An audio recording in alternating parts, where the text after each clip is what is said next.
വർഷങ്ങൾക്ക് ശേഷം കണ്ടുമുട്ടിയ പഴയകാല കമിതാക്കൾക്കിടയിലുണ്ടായ ബന്ധം രണ്ട് കുടുംബങ്ങളുടെ തകർച്ചയിലേക്കും ദാരുണമായ മരണത്തിലേക്കും നയിച്ച സംഭവമാണ് കണ്ണൂരിലെ സുദർശന പ്രസാദിന്റെയും അനിലയുടെയും ജീവിതത്തിൽ സംഭവിച്ചത്. സ്കൂൾ പഠനകാലത്ത് പ്രണയിതാക്കളായിരുന്നു ഇരുവരും. തുടർന്ന് അനില ഉപരിപഠനത്തിനായി പയ്യന്നൂരിലേക്ക് പോയപ്പോൾ ഈ ബന്ധം സ്വാഭാവികമായിട്ടും അകലുകയായിരുന്നു. വർഷങ്ങൾ കടന്നുപോയി. അങ്ങനെ പല വർഷങ്ങൾ മുന്നോട്ട് പോയി.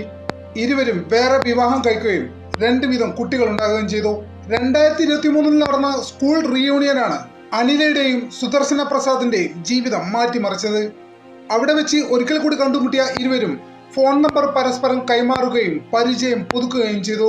പഴയ സൗഹൃദം വളർന്ന് പ്രണയമായി മാറിയതോടെ ഇത് നാട്ടിൽ തന്നെ ഒരു ചർച്ചാ വിഷയമായി. അതുകൊണ്ട് തന്നെ അനിതയുടെ ജീവിതത്തിൽ വലിയ രീതിയിലുള്ള ആരോപണങ്ങൾ അടക്കി പിടിച്ചുള്ള സംസാരങ്ങൾ ഈ ബന്ധത്തിനെ കുറിച്ച് നാട്ടിലുള്ള പലരും പറയാൻ തുടങ്ങി. അങ്ങനെ ഈ സംസാരം ഭർത്താവിന്റെ ചെവിയിലുമെത്തി.